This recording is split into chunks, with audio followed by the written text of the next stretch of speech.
பிரியங்காவுக்கும் மணிமேகலைக்கும் ஒரு தனிப்பட்ட முறையில் ஒரு பிரச்சனை இருந்திருக்கு. இந்த பிரச்சனை முடிஞ்சு போச்சு. செம்புகளுக்கெல்லாம் என்னடா மரியாதைன்னு செம்பை தூக்கி போட்டவனே அவனுக்கு பூரா மொத்தமாக இப்போ இந்த பக்கம் திரும்பிட்டானுங்க. முடிஞ்சு போன விஷயத்தை யார் திருப்பி ஆரம்பிச்சு விட்டது? இந்த மாதிரியான விஷயம் தொடர்ந்து பண்ணுறப்ப மணிமேகலைக்கு மேலே ஒரு பிராண்ட் வந்துடும். விஜய் டிவிக்கு வந்த பிறகு ஷக்கீலாவுக்கு ஒரு இமேஜ், அதை புரிந்து கொண்டு மணிமேகலையுடைய பர்சனல் லைஃப், அவங்க நீ எப்படி திருமணம் பண்ண தெரியுமா அப்படின்ற அந்த விஷயத்துக்கெல்லாம் போகிறது தப்பான விஷயம். மாறி மாறி ரெண்டு பேரும் சண்டை போட்டுக்கிறாங்க. நீங்கள் ஒரு பெரிய விவாதம் போயிட்டு இருக்கு. இதெல்லாம் வேடிக்கை பார்த்துட்டு காயா உட்காந்துருக்கிற பிரியங்கா ஏன் பேசலை? மணிமேகலை போனதுனால எல்லாரும் விஜய் டிவிலேருந்து எல்லா ப்ரோக்ராம் வேலையும் டிஜே பிளாக் வேலையை விட்டு போயிடுவாரா, மாக்காப்பா ஆனந்த் வேலையை விட்டு போயிடுவாரா, குரேஷி நாளை இந்த நிகழ்ச்சிக்கு வரமாட்டேன்னு சொல்லிட்டு போயிடுவாரா, மணிமேகலைக்காக நாங்கள் எல்லாரும் பாய்காட் பண்ணுறோன்னு சொல்லுவாங்களா? இந்த மாதிரியான சர்ச்சை வர்றப்ப cook with Comali last episode பயங்கரமா டிஆர்பி ரேட் இறங்கிருச்சு. நிறைய பேர் கமெண்ட்ஸ் என்ன பண்றாங்கன்னா, மணிமேகலை இல்லாத நிகழ்ச்சி நாங்கள் பார்க்க மாட்டோம். செலிபிரிட்டி வந்து அடுத்தடுத்த கடத்துக்கு நகர்ந்து போவாங்க, அவங்க ஃபெமிலியர் ஆயிடுவாங்களா வழியா சேனலுக்கு கெட்ட பேர் தான் வரும்.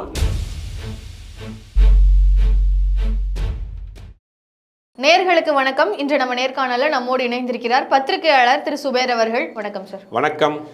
சின்ன திரையில் ஒரு பெரிய சலசலப்பான ஒரு விஷயம் அப்படின்னு பார்த்தீங்கன்னா, மணிமேகலை விசஸ் பிரியங்கா ரெண்டு பேருக்குள்ள ஏதோ ஒரு பெரிய பிரச்சனை போயிட்டு இருக்கு.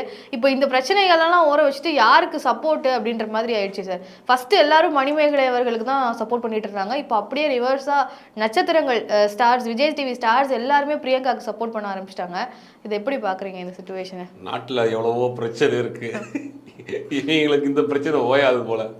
பிரச்சனை ஓஞ்சிச்சுன்னு பார்த்தா செம்ப காமிச்சு ஒரு வீடியோ போட்டுச்சு. நான் வந்து எக்ஸ்பீரியர் ஆகிறதுக்கு வந்து மில்க் மேட்லடா செல்ஃப் மேடா அப்படின்னு ஒரு பஞ்சு போட்டோன்னே அவங்க அப்புறம் கொத்து செந்திரிக்க ஆரம்பிச்சிட்டாங்க. யாரை பார்த்து செம்புண்டு அப்படின்னு இந்த பிளாக் டிஜேவாக இருக்கட்டும், ஷக்கீலாவாக இருக்கட்டும், மாக்காப்பாவாக இருக்கட்டும், சரத்தா இருக்கட்டும், எல்லாரும் குரேஷ் எல்லாம் அந்த பக்கம் யாரை பார்த்து செம்புண்டு மொத்தமாக அந்த பக்கம் திறமை வந்துட்டானுங்க. அதாவது இந்த பிரச்சனை முடிஞ்சு போச்சு. அதாவது பிரியங்காவுக்கும் மணிமேகலைக்கும் ஒரு தனிப்பட்ட முறையில் ஒரு பிரச்சனை இருந்திருக்கு. அதனால் அந்த நிகழ்ச்சியிலேருந்து வெளியே வந்துட்டாங்க. அந்த நிகழ்ச்சியை பண்ணக்கூடிய அது தனியார் அமைப்புகள் என்ன பண்ணியிருக்காங்க, இவங்க ரெண்டு பேர்த்தையும் காம்ப்ரமைஸ் பண்ணியிருக்காங்க. காம்ப்ரமைஸ் பண்ண முடியல, வெளியே வந்துட்டாங்க. வந்துட்டு தன்னுடைய மனக்குமுறையில் ஒரு வீடியோ போடுறாங்க. அதுக்கு தமிழ்நாட்டில் இருக்கக்கூடிய பெரும்பாலானவர்கள் நல்லா சப்போர்ட் பண்ணாங்க மணிமேலைக்கு. அது எல்லாருக்கும் நன்றி அப்படின்னு சொல்லிட்டு அடுத்த வேலைக்கு போயிருக்கணும். இது என்ன பண்ணுது, நக்கலாக இன்னொரு வீடியோ போட்டு செம்புகளுக்கெல்லாம் என்னடா மரியாதைன்னு செம்பை தூக்கி போட்டவனே அவனுக்கு பூரா மொத்தமாக இப்போ இந்த பக்கம் திரும்பிட்டானுங்க.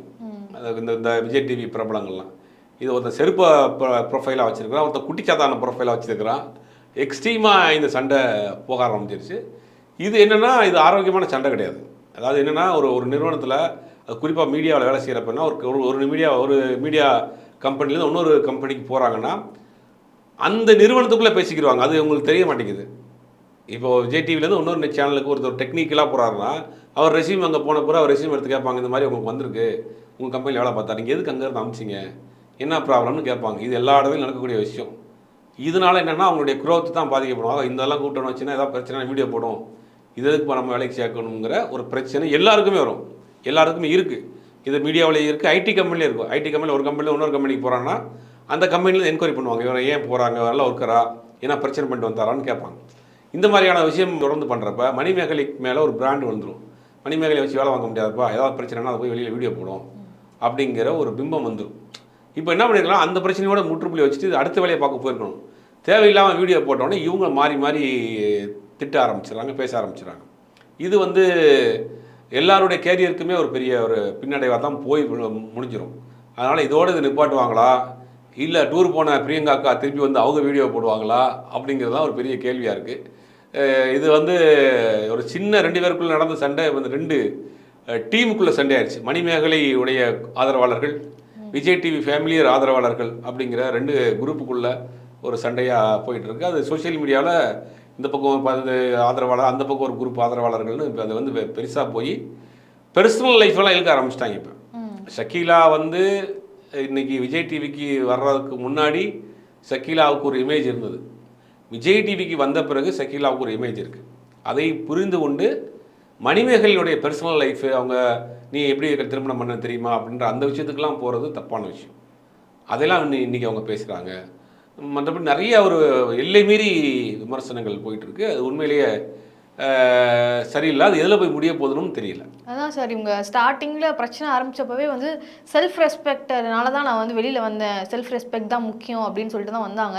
இப்போ எப்படி ஆயிடுச்சுன்னா, செல்ஃப் ரெஸ்பெக்ட் வந்து இவங்களுக்கு மட்டும் தான் முக்கியமா, இவங்களுக்கும் முக்கியம் தானே, போய் வெளியில் வந்து திருப்பியும் வீடியோஸ் போட்டது வந்து இவங்க செல்ஃப் ரெஸ்பெக்டை கொஷின் பண்ணுற மாதிரி மணிமேகலை வந்து பிஹேவ் பண்ணுறாங்க அப்படின்ற மாதிரியான ஒரு டிபேட் மாதிரி போகுது. இதை எப்படி பார்க்குறீங்க சார்? பிரியங்கா பேசியிருக்கோன்னா அவங்க எனக்கு செல்ஃப் ரெஸ்பெக்ட் இல்லையா, ஏன் குறைசி பேசணும்?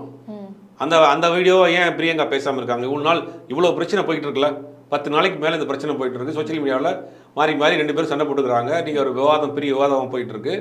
இதெல்லாம் வேடிக்கை பார்த்துட்டு ஹாயாக உட்காந்துருக்கிற பிரியங்கா ஏன் பேசலை? எனக்கு செல்ஃப் ரெஸ்பெக்ட் இருக்குது, நீங்கள் என்னை பற்றி இவ்வளோ தடனால்னு பேசுகிறீங்க, இப்படியே மணிமேகலை சொன்னதில் உண்மை இதுதான் பொய்ன்னு ஏன் பேசலை? நீங்கள் உலகத்தில் எந்த மொழியில் இருந்தாலும் கையில் ஃபோன் வச்சுருக்கீங்கல்ல, ஒரு வீடியோ போட்டு எக்ஸ்பிளைன் கொடுக்கலாம்ல, ஏன் கொடுக்கல? அப்போ நீங்கள் இந்த விஷயத்தை நீங்கள் வந்து மேலோட்டம் மற்ற ஆளுகளை பேச விட்டு வேடிக்கை பார்க்குறீங்களா?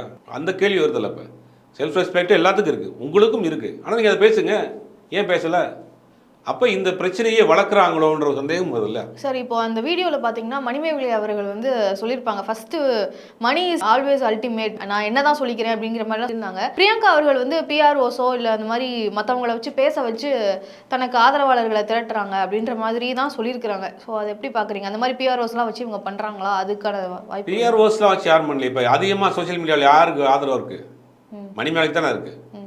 மணிமேகலைக்கு தான் பெரும்பாலான அந்த டீமில் இருக்கிற ஆட்கள் பேசுகிறாங்க. இப்போ ஒரு நிறுவனத்தில் ஒன்றா வேலை செய்கிறாங்க, அதில் ஒருத்தர் மட்டும் சண்டை போட்டு வெளியே போயிட்டாருன்னா மிச்சம் அந்த நிறுவனத்தில் வேலை பார்க்கக்கூடியவர்கள் யாருக்கு ஆதரவாக இருப்பாங்க? அந்த நிறுவனத்துக்கு அந்த கூட்டுக்கு ஆட்கள் தான் ஆதரவாக இருப்பாங்க. வெளியில் போனவங்களுக்கு என்ன, எத்தனை பேர் சப்போர்ட்டாக போயிடுவாங்க? எல்லாரும் வேலையை விட்டு போயிடுவாங்களா? மணிமேகலை போனதுனால எல்லாரும் விஜய் டிவிலேருந்து எல்லா ப்ரோக்ராம் வேலையும், டிஜே பிளாக் வேலையை விட்டு போயிடுவாரா, மாக்காப்பா ஆனந்த் வேலையை விட்டு போயிடுவாரா, குரேஷி நாளை இந்த நிகழ்ச்சிக்கு வரமாட்டேன்னு சொல்லிட்டு போயிடுவாரா, மணிமேகலைக்காக நாங்கள் எல்லாரும் பாய்காட் பண்ணுறோன்னு சொல்லுவாங்களா? அது அவங்களுடைய பாயிண்ட் ஆஃப் வியூவில் எனக்கு இங்கே வேலை பிடிச்சிருக்கு, எனக்கு நல்ல ஒரு ரெவன்யூ வருது, நல்ல ஒரு பேர் வருது, நான் இங்கே இருக்கிறேன், அவங்களுக்கு பிடிக்க சண்டை போட்டு போயிட்டாங்க, ஓகே எங்கே இருந்தாலும் நல்லா இருங்க, ஆல் த பெஸ்ட்னு ஒரு மெசேஜ் போடுறாரு, ட்வீட் போடுறாரு, அதுலேருந்து தான் பிரச்சனை வருது. அப்போ எந்த இடத்துல வேலை செய்கிறோமோ அந்த இடத்துல தானே அவங்க வந்து இதாக இருப்பாங்க. நியாயம் தர்மமுங்களாம் இதில் கிடையாது, அவங்கவுங்க வேலையை பாதுகாத்துக்கணும்ல. அதான் நான் இன்னைக்கு உள்ள நிலைமை ஓடி. அப்போ அவங்கவுங்க வேலையை பாதுகாக்கிறதுக்காக பிரியங்கா அவர்களுக்கு சப்போர்ட் பண்ணுறாங்கன்னு சொல்லி இல்லை, இது வரைக்கும் அவங்க பேசலையே. இந்த சொம்பு தூக்கி கையில் காமிச்ச பிறகு தான் அவங்க பேச ஆரம்பிச்சிருக்காங்க. அப்போ திருப்பி முடிஞ்சு போன விஷயத்தை யார் திருப்பி ஆரம்பிச்சு விட்டது? இப்போ அந்த சொம்பு போடுற வரைக்கும் அவங்க ஓரளவுக்கு மீடியமாக அப்படி பட்டும் போடாமல் அப்படியே ஓடிட்டு இருந்துச்சு.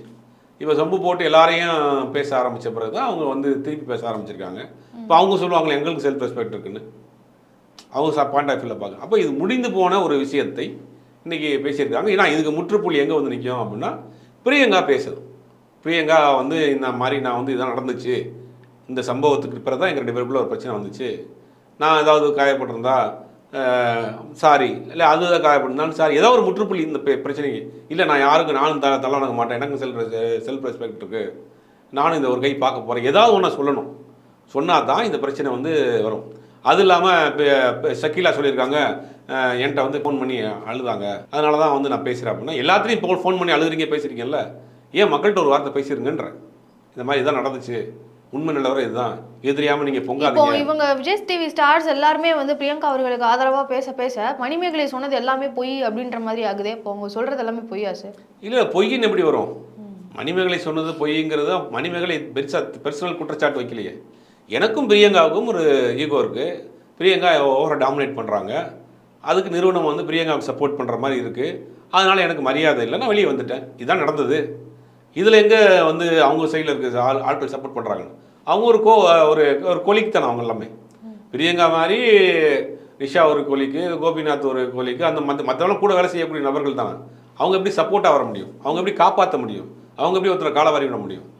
தனிப்பட்ட முறையில் அவங்க 2 பேருக்குள்ளே நடந்த ஒரு பிரச்சனை, 2 பேருக்குள்ளே ஒரு ஈகோ கிளாஷ் ஆகிருக்கு, அதனால் அவங்க வெளியே வந்திருக்கிறாங்க. மற்ற ஆட்கள் அவங்க வேலையை பார்த்துட்டு இருக்கிறாங்க. இதில் எங்கே ஒரு பெரிய சப்போர்ட்டு, எதிர்ப்பு, ஆதரவெல்லாம் வந்துட போகுது? சார், இப்போ பிரியங்கா அவர்களுக்கும் மணிமேகலை அவர்களுக்கும் ஒரு ஈகோ கிளாஷ், ஒரு பிரச்சனை ஆயிடுச்சு அப்படிங்கிறத வச்சு, இந்த ஒரு விஷயத்தை வச்சு விஜய் டிவி வந்து டிஆர்பி ஏற்றிக்க பார்க்குது, டிஆர்பிக்காக தான் வந்து இவ்வளோ விஷயங்களையும் வந்து விஜய் டிவி ஸ்டார்ஸ் எல்லாம் பேசுகிறதா இருக்கட்டும், இது மூலமாக குக்கு வித் கோமாளிக்கோ இல்லை விஜய் டிவிக்கோ ஒரு டிஆர்பி வரும் அப்படிங்கிறதுனால விஜய் டிவி தான் இது எல்லாத்துக்குமே காரணம் அப்படின்ற மாதிரி சொல்கிறாங்க. முதலில் இந்த நிகழ்ச்சி எதுவுமே விஜய் டிவி பண்ணல, எல்லாம் தனியார் தயாரிப்பு நிறுவனங்கள், பிரைவேட் ப்ரொடக்ஷன் ஹவுஸ் தான் பண்ணுறாங்க, யாரும் விஜய் டிவி கிடையாது. ரெண்டாவது, இந்த மாதிரியான சர்ச்சை வர்றப்ப cook with Comali last episode பயங்கரமாக டிஆர்பி ரேட் இறங்கிருச்சு. ஆனா குக் வித் கோமாளியோட அடுத்த ஆங்கர் யார் தெரியுமா? அது ஒரு பெரிய ஆரவாரமா ஒரு எடிட் எல்லாம் போட்டு ஃப்ளைட்ல வர மாதிரி எல்லாம் எடிட் போடுறாங்க. ஸோ இந்த பிரச்சனைக்கு அப்புறம் இப்படி இந்த மாதிரியெல்லாம் பண்ண வேண்டியதுக்கான இல்லை, அதையும் அவர்கள் பயன்படுத்திக்கிறாங்கிறதுக்கு மாற்றுக்கிறது கிடையாது. இந்த ஒரு சர்ச்சையை அவர்கள் ப்ரொமோஷனாக பயன்படுத்திக்கிறாங்க, இதை அவர் இதாக பண்ணுறாங்க. ஆனால் டிஆர்பி வைஸ் ப்ரோக்ராம் வைஸ் அது வந்து கம்மியாக இருக்குது. ஆனால் இதை வைத்து விஜய் டிவியுடைய பிரபலங்கள் அவங்க வந்து தன்னை வளர்த்துக்குவாங்க.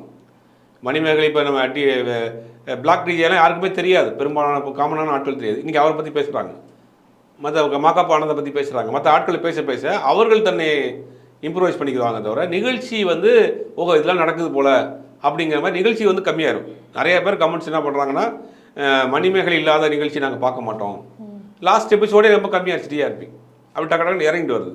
அப்போ இந்த டிஆர்பி ஏறதெல்லாம் பிரச்சனை இல்லை. அங்கே இருக்கக்கூடிய செலிபிரிட்டி வளர்ந்துருவாங்க. செலிபிரிட்டி வந்து அடுத்தடுத்த கடத்துக்கு நகர்ந்து போவாங்க, அவங்க ஃபெமிலியர் ஆயிடுவாங்களோ இல்லையா. சேனலுக்கு கெட்ட பேர் தான் வரும், நிகழ்ச்சிக்கு பெருசாக டிஆர்பி ஏறாது.